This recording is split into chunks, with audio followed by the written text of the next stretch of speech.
Divulgación literaria con ella. Hoy tenemos un programa, una sección muy especial porque hoy viene ella con distintos libros de los que hemos estado hablando durante todos los programas y además vamos a hablar de aquellos recopiladores y contadores de cuentos tradicionales que todos conocemos, como son los hermanos Grimm, de los que vamos a empezar primero, así que vamos a ir poco a poco con ella, que yo no quiero destripar todo lo del programa de hoy. Y bueno, bienvenida Samira una vez más. Gracias, Paula. Ay, una vez más y la última. Una vez la última, sí, es muy especial para nosotros por lo menos. Y bueno, vamos a empezar a hablar de los hermanos Grimm, ¿no? Sí, sí, porque en esta ocasión traigo solamente 3 autores, ¿no? Porque quería, bueno, cuando me ofrecieron participar en el programa, yo me he esforzado mucho, a lo mejor no se ha notado, pero me he esforzado mucho en meter literatura actual, nacional también, porque no es para nada mi fuerte, es mi debilidad, de hecho, me tengo que poner con ello, pero yo lo dije ya en su momento, dije, yo voy a reivindicar la literatura clásica, el cuento de hadas, que es lo que a mí más me llena, lo que he leído toda mi vida, ¿no? Y hasta ahora. Hay libros de los que hablábamos que eran para literatura infantil, pero yo me los leo todos los veranos. Sí. Entonces, bueno, quería terminar este programa que ha sido tan bonito con eso, con cuentos. Algunos no serán cuentos de hadas, hablaremos. Exactamente, ¿no? ya lo iremos viendo. Pero bueno, empezamos con los hermanos Grimm, Jacob y Wilhelm Grimm, son alemanes.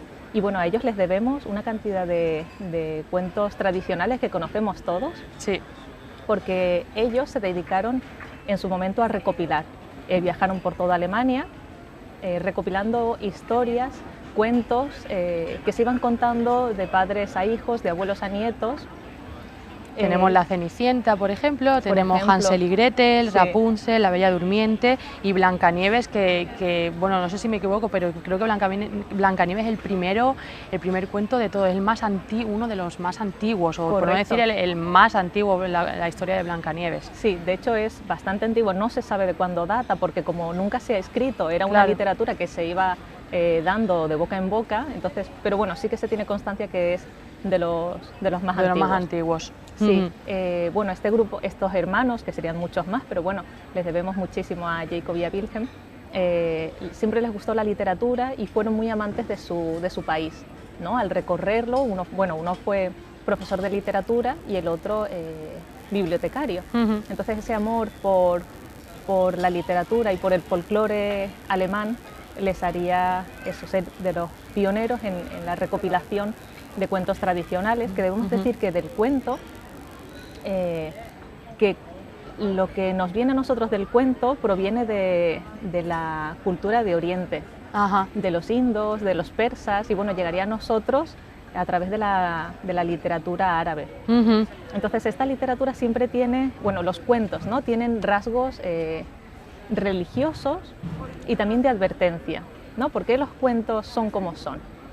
Porque, ¿por qué diferencian tanto el bien del mal? Pero ¿para qué servían? Que era lo que estábamos hablando antes, ¿no? Efectivamente. ¿Qué finalidad tiene el cuento en sí? Pues lo tenía esto, el de diferenciar bien el bien del mal y como advertencia de lo maligno, y posibles de lo bueno. Consecuencias. Correcto. Que en ese momento se podrían dar, a lo mejor, como las que se muestran en las verdaderas historias, ¿no? Que sí. De estos cuentos. Claro, que de hecho, lo decíamos antes del programa, ¿no? Que son un poco más oscuras que las violentas sí. Y un poco más macabras que las que luego posteriormente las versiones y Disney y tal nos han contado. Efectivamente. En su momento ya lo que nosotros leemos es lo que nos han dejado los hermanos Grimm, que ya aún así lo vemos como un poco macabro y violento, pero ellos ya se encargaron en su momento de suavizarlos. Sí. ¿Qué sería lo que ellos escucharon, ¿no? A la hora de recopilar?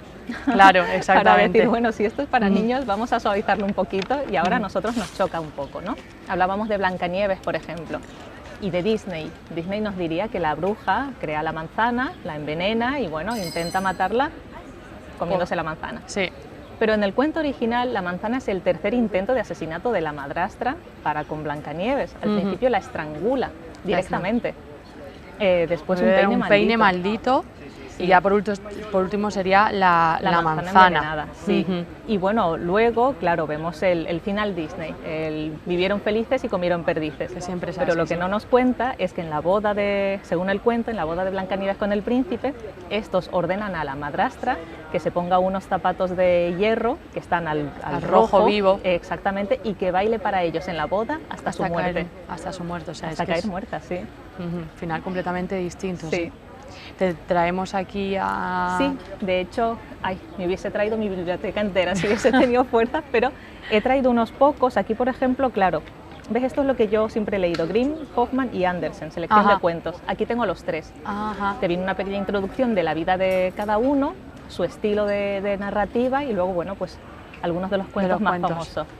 Sí, que son los que tú has dicho, Ralph-Tenstinsky, que nunca sabré cómo pronunciarlo, también es uno de ellos. Todos son muy conocidos, han sido traducidos a más de 100 idiomas, los cuentos de los Grimm y, bueno, películas, un sinfín. También comentar, ¿no?, que los hermanos Grimm marcan la diferencia entre la saga, el mito, la leyenda y el cuento de hadas, que no es lo mismo. O sea, el mito es intelectual, la saga y la leyenda son narraciones de acción o real o racionales, y el cuento de hadas es poético. Correcto, es poético, se desarrolla en un mundo de fantasía, es romántico. Al final ellos lo abarcan todo, ¿no?, un poco. Bueno, ellos lo que hacen es diferenciarlo en el sentido de que hasta ese momento, bueno, estaba la novela, que es algo aparte, ¿no? Puede ser inventiva, tal y cual, pero cuando hablas de cuentos se mezclaba el mito, la leyenda, el cuento folclórico. Entonces ellos lo diferencian porque el cuento es ese mundo de fantasía, ¿no?, que es romántico y que es poético, fuera de lo que pueda ser, por ejemplo, un mito o una leyenda de una acción o de un hecho, de un ser real o como mínimo racional, ¿no?, lo que tú has dicho, porque estos mundos de fantasía, como puede haber de todo, es de todo menos racional. Exactamente. Bueno, pues ¿pasamos al siguiente o...? Sí, pasamos al siguiente, que será Andersen, ¿verdad? Andersen. Sí, Hans Christian Andersen. Esta gente tiene una cantidad de nombres, sí, que menos mal que los Grimm son los Grimm. Sí. Él nace en Dinamarca. Sí, estos tres autores de los que vamos a hablar, junto con Hoffmann, más o menos son contemporáneos, ¿no? Los Grimm nacerían en 1885, Jacob, luego Wilhelm en el 86, Andersen nacería en el 1805, y luego Hoffmann, que nacería en 1776. Correcto, pero más o menos todos ellos publicarían por las mismas fechas. Bueno, se nos ha olvidado decir de los Grimm que sus cuentos han sido publicados en 2 libros, Fantasías en 1812 y luego en 1815, narraciones infantiles y de lo cotidiano.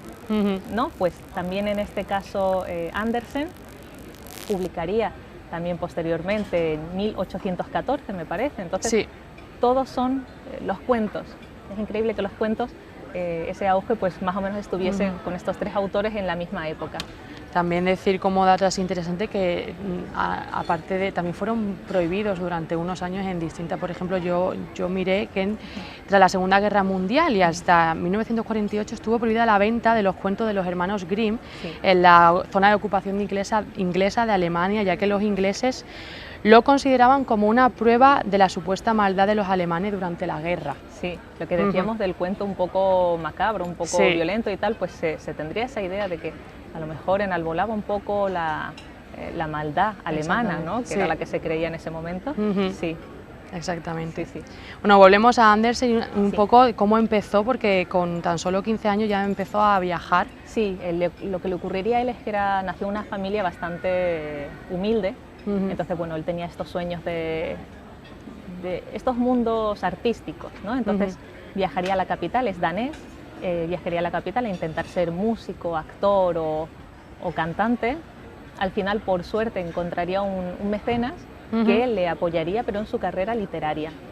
Entonces él poco a poco fue olvidando esta idea artística, ¿no?, del arte, y retomó sus estudios. A los 23 años terminó el bachillerato, ¿no? Nunca es tarde si la dicha es buena. Y a los 33 publicaría su primer libro de cuentos. Y que ya ahí, a partir de ahí, el éxito fue en auge, gracias a eso. Su primera obra, todo un éxito. De hecho, él conseguiría becas del gobierno danés para viajar por toda Europa, ¿no?, también para como se dice. Y Para él, coger bueno, ya empieza a experiencia y todo viajar eso.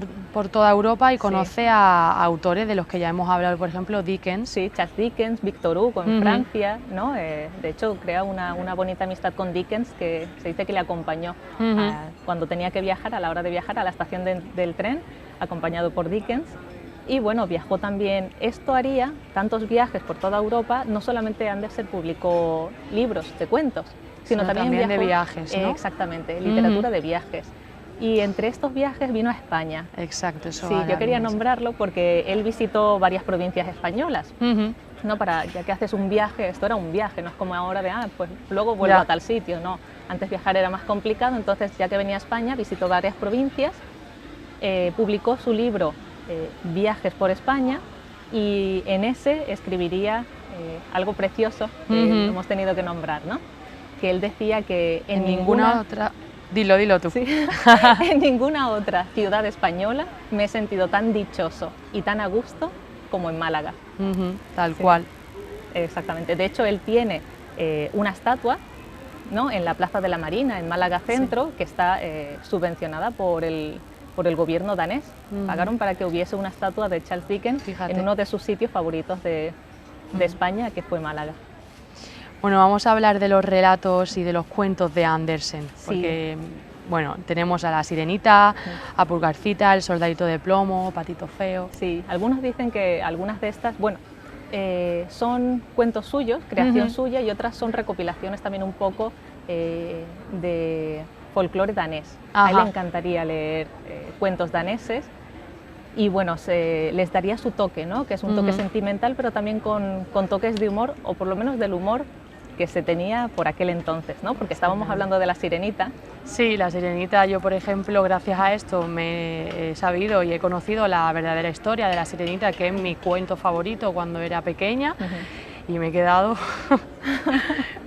vamos, paralizada con la historia porque bueno, para todos aquellos que no lo sepan, la historia que coincide con la de Disney solo hasta el momento en el que le entrega a cambio la voz por las piernas a la Sirenita, pero a partir de ahí el cuento es totalmente distinto. Sí, y al final pues oscuro. es mucho más oscuro, es mucho más, y bueno, tiene un final un poco más, pues no tan Trágico. triste a lo mejor como Blancanieves. Bueno, al final acaba también en la muerte de la Sirenita, pero que bueno, al final llega a otro mundo, a otro... Sí, y al final también es un cuento que bueno, que lo han modificado bastante, ¿no? Sí. Como para ser apto para los niños ahora. Exactamente. ¿No? Pero bueno, Andersen, una literatura muy bonita, cuentos de hadas también, esto será literatura para niños. A él le encantaría además también ser cuentacuentos, ¿no? Él, todos los viajes que hizo alrededor de Europa, pues narraría sus propios cuentos a viva voz, que eso siempre es muy bonito. Bueno, pues pasamos a Hoffmann. Sí, pasamos a Hoffmann, que menos mal que solamente pone Hoffmann, porque su nombre... Sí, su nombre es mucho más largo que todos los que hemos Sí. mencionado ahora, yo tampoco lo Ernst tengo por aquí. Theodor Amadeus Hoffmann. Ajá. Su tercer nombre no sería Amadeus, pero como Hoffmann, un hombre polifacético, literato, amante de la música, sería un apasionado de Mozart, entonces bueno, cambió su tercer nombre por el de Amadeus. Este es un dato relevante en el sentido de que Hoffmann, la escritura sería como algo secundario, él siempre, su pasión fue la música, Ajá. pero ha sido recordado hasta el día de hoy por sus cuentos, cuentos que no son para niños.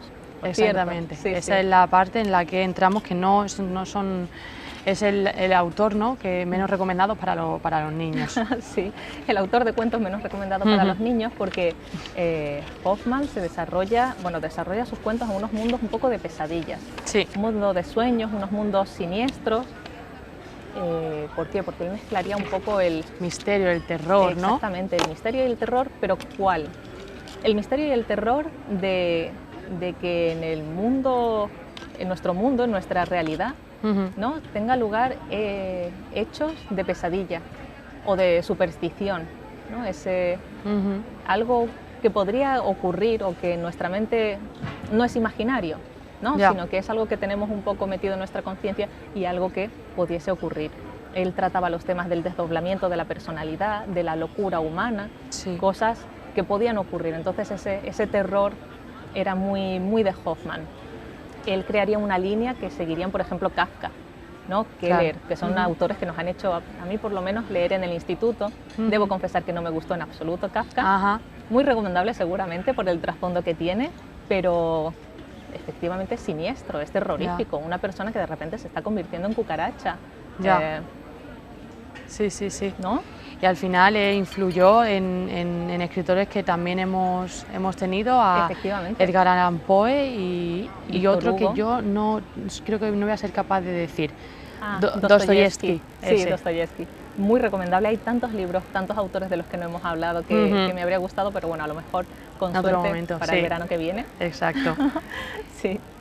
Bueno, crear mundos llenos de espíritus, ya hemos hablado de demonios, de demonios malvados o buenos. Era lo que hablábamos también de qué trata, ¿no? El cuento, cuál es su finalidad. Hoffmann dividiría muy bien el hombre bueno, el hombre poético, el hombre encantado de la vida que absorbe lo maravilloso de este mundo, y el hombre estancado en lo vulgar, en lo cotidiano, estilo mediocre. Pues incluso para estas dos personas crearía un mundo de pesadilla. Él lo que intenta es que todos nos sintamos identificados, desde la persona más alegre del mundo hasta la persona más desdichada. Y hacerle ver que en cualquiera de estas realidades en las que uno viva podría ocurrir este ambiente de pesadilla que él crea, este mundo lleno de demonios, de espíritus, ¿no? De cosas de terror, de este terror siniestro del que estábamos hablando. Mira, como ponías tú, ahí traza una línea entre el hombre poético que siente lo maravilloso de la vida y el pedante, insensible, estancado en la realidad vulgar, ¿no? Y lo sitúa dentro de... Ambos, es como que no se escapa nadie. El relato de Hoffmann nos envuelve a todos y para darnos esa conciencia de que a todos nos podría ocurrir ese mundo de pesadilla. Bueno, Samira, pues si quieres ahora comentamos algunos de los libros que ha traído ella, hemos hablado de ellos en los distintos programas, pero lo tenemos como físico. Si quieres, vamos a el que tú quieres, empezamos por los que tú quieras. Me gustaría que empezases tú. Porque yo empiezo, vale. Yo empiezo con Harry Potter, que bueno, yo soy fan de Harry Potter y me ha traído este libro que está lleno de ilustraciones preciosas y de, bueno, ¿cómo se le llama esto? Bueno, pues que trae como todos los objetos, ¿no? De las historias. Pop-up, bueno, algunos, ¿no? Que son los que se levantan. Sí, que se levantan, que son plegables. Muy interactivo, y bueno, ¿no? El libro. Es muy interactivo, exactamente. Este es el primero, La piedra filosofal. Y bueno, aquí tenemos la carta que le dan a Harry Potter cuando le invitan a Hogwarts. El callejón Diagon, que se puede desplegar, ¿no? Ajá, esto es genial. Y además este es de ahora, esto es nuevo, esto es una de las últimas ediciones. De hecho, están trabajando en la cámara secreta actualmente. Saldrá para octubre de este año, si mal no recuerdo. Entonces, claro, al final es una buena forma esto para al final lo que hablábamos, la importancia de la ilustración, de plasmar lo que se quiere mostrar en la historia, ¿no? Efectivamente, el autor un poco que el autor todo lo que de lo que está hablando. Por suerte, bueno, ahora tenemos las películas, efectivamente, pero con Harry Potter, pero con otros que no pero tenemos. Pero con otros no tenemos nada, claro, exactamente. Fíjate si es nuevo, que tiene hasta los papelitos. Sí, está nuevecito, la verdad. Sí. Bueno, pues vamos a pasar al siguiente porque a ver si lo podemos comentar todos. Luego también hablábamos la historia interminable, que era muy curiosa también. Exactamente, porque nos hacía meternos dentro del libro. ¿En qué sentido? Porque este libro es el que te describe el protagonista, ¿no? Baltasar dice, tengo en las manos un libro de este color con dos serpientes, ¿qué tal? Y claro, en ese momento tú estás leyendo, cierras y dices, qué guay, ¿no? Está describiendo este. Y luego decía, y está escrito en verde y en rojo, ¿no? En letras verdes y rojas para diferenciar un mundo de otro. Baltasar está en un mundo y Atreyu, ¿no? Que era como lo opuesto, estaba en otro mundo y para diferenciarlo cambiaba las dos historias que están metidas en una misma al final. Exactamente. Entonces eso, ¿no? ¿Cómo puede haber un libro ilustrado con colores tan vivos como son el verde y el rojo, que podría haber sido azul y negro, por ejemplo? Sí. Un libro precioso que nos adentra completamente en la historia. Luego hablábamos también de Almacén de Antigüedades de Charles Dickens. Estas ediciones son antiguísimas. El color no es porque las páginas sean así, sino por el tiempo. Con las letras, no sé, a tamaño 6 o algo así, o sea, súper minúsculo. Es muy mono. Sí, pero muy fácil de transportar. Claro, y no pesa nada. No Pensaba nada. que pesaba ¿Verdad más. que sí? El libro, yo siempre he querido reivindicar un poco el libro, que está muy bien tener Sí, el libro físico, ¿no? Exactamente. Sí. Para mí es otro, es el olor, es el tacto, es pasearlo. Yo cuando son grandes los llevo abrazados. Sí. Es otro, eso es precioso. Otro sí. sentimiento, sí. Luego, lo que tú decías, ¿no?, de la importancia de la ilustración con Verne. Hablábamos de 20.000 leguas de viaje submarino y cómo imaginar lo que Verne, que era el imaginario de su época, lo que él quería decir, ¿no? ¿No? ¿Cómo vemos ese mundo subacuático que está describiendo con criaturas, que algunas que no existen, ¿no?, creadas por él, claro. tribus, bueno, todo, el Capitán Nemo, un montón de cosas que él hizo para, bueno, para al final con el mismo objetivo, ¿no? Sí. Para al final apoyarse en claro. en la palabra. Exactamente, es lo que dijimos, los libros de Julio Verne se editarían en un primer momento ya ilustrados. No cabe en algunos autores publicar sin ilustrar, porque no podríamos imaginar lo que nos quieren mostrar. No, hablamos el día entero de Benjamin Lacombe y de sus ilustraciones, donde aquí vemos unas ilustraciones un poco más serias, sí. Aquí vemos a lo mejor algo un poco más infantil, un poco más Tim Burton. Mira, aquí está El corazón delator, que es increíble. También recomiendo mucho los audiolibros, los audiocuentos. Yo, por ejemplo, he podido leer a Edgar Allan Poe, pero yo no puedo escuchar los relatos de Edgar Allan Poe porque me producen un horror. Sí, ¿verdad? No puedo. Yo nunca, son más la verdad horrorosos es que leerlos. Yo creo que porque mi mente no me deja pensar algo tan horrible, pero cuando lo escucho digo, Dios mío, esto es así, y lo tengo que quitar, no puedo. Curioso. Y luego, hace poco, ¿no?, terminó tu la última serie de adquisición, libros. ¿no? Sí, fíjate si es última adquisición. Vamos a hacer aquí un unboxing. Sí, este es de Andersen, ¿no? Hoy hemos hablado de él. También tenían los cuentos de los Grimm, tenían a Hoffman, tienen de todo. Estos, la verdad es que son unas ediciones preciosas. También, si no solamente nos queremos leer los cuentos, sino que también queremos saber algo más del autor, de lo que le inspiró, ¿no?, sus motivaciones, también su vida, porque todo lo que vivimos nos hace al final es el resultado, ¿no?, de lo que han hecho. Sí. Y fíjate que esto es una edición anotada. Yo la estoy viendo ahora contigo. Fíjate, en diferentes colores. Están los cuentos. Un poco sobre, vale. Sí, pero también nos dirá, pues, de dónde sale, qué idea tiene y todo eso. Bueno, pues hasta aquí hemos llegado, al final nos ha dado tiempo a todo, yo estoy muy contenta, así que muchísimas gracias, Samira, porque yo creo que tu objetivo sí que se ha cumplido, que ha sido mostrar tu pasión por la literatura, por lo que tu estilo, por lo que a ti te gusta, y yo creo que tanto yo como los espectadores han podido notarlo. Y bueno, yo personalmente he aprendido mucho y muchísimas gracias por el esfuerzo y por la motivación y por las ganas que le has puesto a esta sección, que desde principio a fin hemos tenido. Y que bueno, y que espero que pronto nos podamos volver a ver, ¿no? Porque bueno, esperemos que sí. Muchísimas gracias de nuevo, Samira, y un placer, de verdad. Igualmente. Hasta la próxima. Gracias. Vamos a pasar a publicidad y ahora volvemos.